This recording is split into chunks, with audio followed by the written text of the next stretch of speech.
우리가 오전에 회사 문을 닫고 블랙머니라는 이제 영화를 보고 왔잖아. 네. 내가 예전에 이제 첫 직장 생활을 외환은행에서 시작을 했는데 그때 들어가자마자 막 그런 론스타 이야기가 얼마 안 지나고 이야기가 나와서 옛날 생각도 좀 나고 금융에 관련된 이야기고 하니까 이런 거 이제 간단하게 영화 보고 감상문? 약간 그냥 그런 식으로 얘기를 해보면 좋지 않을까 해가지고 까먹기 전에 빨리 얘기하고 녹화하고 끝내자고. 네. 영화는 볼만했니?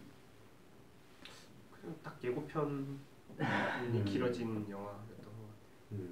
저는 사실 이제 되게 막 임팩트가 있진 않았는데 이게 어쨌든 실화를 배경으로 한 거잖아요. 저 같은 경우는 이런 일이 있는 줄 몰랐거든요. 근데 아마 저 말고도 되게 많은 사람들이 이런 일이 있는 줄 잘 모르니까 한 번쯤 이걸 보고 좀 알면 좋을 것 같아요.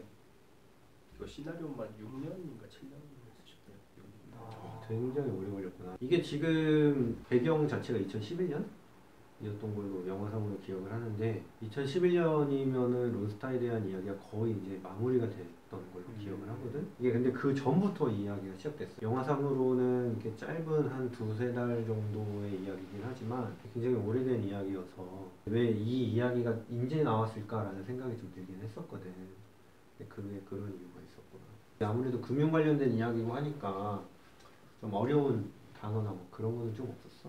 보면서도 좀 전문적인 용어가 많이 나왔죠. 뭐 예를 들어서 DIS, DIS. 네. 뭐 그런 식의 전문 용어들이 많이 나오긴 했는데 감독도 그거를 좀 신경을 쓴 것 같아요. 대중적으로 잘 모르는 용어들이라서 그게 나오는 순간순간 대사로 좀 그거를 풀어서 얘기하려고 하는 게 보이더라고요. 막 너무 어려운 용어가 나와서 내용을 못 알아먹겠다라는 그런 건 없었어요. 용구야 너 뭐? 론스타 사건이 뭐 2011년 정도에 마무리됐으면 제가 대학교 1학년 뭐 군대 갔을 때 이때쯤이거든요. 우리 용구가 젊구나. 당시에도 제가 금융권 쪽에 관심이 많았기 때문에 사실 그럼에도 불구하고 그냥 헤지펀드가 들어와서 이윤을 많이 남겼다 정도로만 이해를 하고 있었어요. 근데 영화를 보고 나니까 그 사이에 어떤 뭐 편법이나 불법적인 것들이 있었는지 그리고 뭐 그런 정부와 연관된 것들 그런 걸 보니까 또 다른 면이 보이더라고요. 저는 결국엔 포인트는 그거야. 이게 불법이냐 아니냐의 문제이거든. 은행이 70조짜리인데 2조가 안 되는 돈으로 샀다. 이런 이야기가 나오는데 그건 진짜 말이 안 되는 거죠. 그렇죠. 70만 원짜리를 2만 원에 산 것도 아니고 네. 불법이냐 아니냐의 첫 번째 문제가 되면은 70조의 가치가 어떻게 2조가 될 수 있느냐는 건데 은행업의 특수성을 생각을 하면 70조라는 건 그 은행이 갖고 있는 자산을 이야기하는 거예요. 그러니까 쉽게 생각을 하면 FII 은행이 있어. 네. 얘가 나한테 10,000원을 예금을 했어. 그리고 내가 너한테 10,000원을 대출을 해줬어. 그러면 FII 은행의 자산은 2만 원인 거야. 그러니까 거기서 얘기하는 70조라는 거는 뭐 다른 것들도 있지만 최대한 단순화시키면 고객한테 받은 예금, 고객한테 해준 대출, 그리고 자본금 뭐 그런 거를 포함해서 70조를 이야기를 한 거지. 그러면은 그거를 살 때 70조가 필요하냐? 그건 아니야. 용구랑 강의 1에서 배웠잖아. 근데 이거 올라갈 땐 강의 1이 아직 안 나왔을 거예요. 네. 이미 찍었는데 우리가 이걸 급하게 먼저 올리게 됐어. 아 됐어요. 거기서 이제 배웠던 것 중에서 용구가 강조했던 게 뭐니? 이거는 자막으로 시가총액 기억나? 아, 네, 시가총액. 그 시가총액이라고 봐야 되는 거지. 그 2조라는 것. 그런데 그 2조 자체가 적정한 시가총액이냐?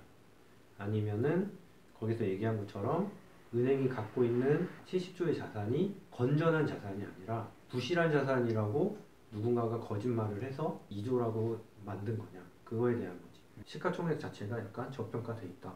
그거를 만든 것 자체가 약간 불법적인 거 아니냐. 이 영화에서 이런 부분이 잘못이 됐다고 이야기를 하는 거지. 그리고 보니까 금산분리 얘기도 나오는 것 같더라고요. 그치. 금산분리라고 미국에서는 산업을 내가 하는 게 있으면 은행을 같이 소유를 못하게 돼 있어. 금융사는 금융사만 있어야 되는데 그 당시에 론스타가 다른 사업을 가지고 있는 게 있었고 우리나라에서 은행을 인수할 수가 없는데 이거를 우리나라 금융에 있는 높으신 분들이 법을 교묘하게 사용을 해서 불법적으로 인수를 할 수 있게 해준 거냐라는 게 또 하나의 쟁점인 거. 론스타가 당시에 다른 산업을 영위하진 않고 다른 제조업이나 이런 산업들에 대해서 대주주였을 거야. 쉽게 얘기를 하면 현대자동차나 삼성전자의 대주주가 있잖아. 그런 사람들은 산업자본을 소유하고 있기 때문에 은행을 소유할 수가 없어. 근데 론스타는 그게 그 당시에는 예외가 된 거지. 그거 관련 자체가 합법적이냐, 그걸 하기 위해서 뭔가 조작이 있지 않았느냐, 그런 거에 대한 이야기지. 그 당시에 또 이슈가 됐던 게 뭐냐면 검은머리 외국인, 한국 자본인데 외국 자본 이첩, 해외 투자 자본 이첩, 그런 것도 좀 그 당시에 이슈가 되긴 했었지. 그래서 거의 대부분의 이야기가 나는 되게 좀 친숙하긴 하더라고.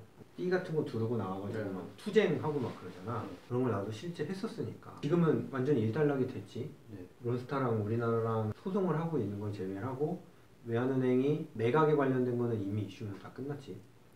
이거는 이제 은행 내부에 대한 비판인 거지. 그래서 영화에는 안 나오는 이야기인데 얘네들 론스타 들어와서 실적 좋다고 그러고 월급 올려주고 할 때는 아무 말도 안 하다가 이제 나간다고 하고 너희들 유불리에 따라서 움직이는 거 아니냐, 그런 이야기가 있었지. 근데 나는 그것도 일리 어느 정도 타당하다고 생각을 해. 왜냐면 이게 처음부터 잘못되고 했다고 그러면은 꾸준히 내부적으로나 외부적으로 해가지고 쿠쟁이라든지 그런 거를 꾸준히 해왔으면 좋은데 단물은 다 받아먹고 갑자기 이제 안 좋은 쪽으로 흘러가기 시작을 하니까 그게 또 이슈를 만들어서 그렇게 하는 거 아니냐, 뭐 이런 이야기도 있긴 했죠. 근데 그거는 충분히 있을 만한 그런 거고, 저희가 뭐 별 몇 개 뭐 이런 거는 안 해요. 전문적인 사람들도 아니고 이거는 내 개인적인 생각과 약간 우리 일하고 그러는데 리프레시? 약간 영화 보고 밥도 먹고 뭐 이런 느낌으로 한 건데, 또 우리가 이제 유튜브를 하는 입장에서 영상거리가 된다고 그러면 또 찍는 게 좋으니까 뭐라도 남겨야죠. 그럼 어떻게 마무리해야 되냐? 영화에 대해 좋은 얘기라도 해야. 야, 너는 좀 별로였나 보다. 사실 영화로서는 그냥 그 스토리를 다시 환기시킨다는 면에서는 볼만한 것 같은데 영화 자체로서의 재미는 사실 약간 극화하려고 오버해서 보여진 장면들도 좀 있는 것 같기도 하고. 저는 재밌게 봤습니다. 선 긋는 거. 내가 봤을 때는 얘는 파이낸스적인 생각을 좀 더 하고 있는 거고, 좀 더 금융적인 면에서 너 같은 경우는 아직까지 애국심 그리고 사회 정의 이런 측면에서 보면은 조금 재밌게 볼 수 있을 것 같고, 나는 그냥 가물가물하다.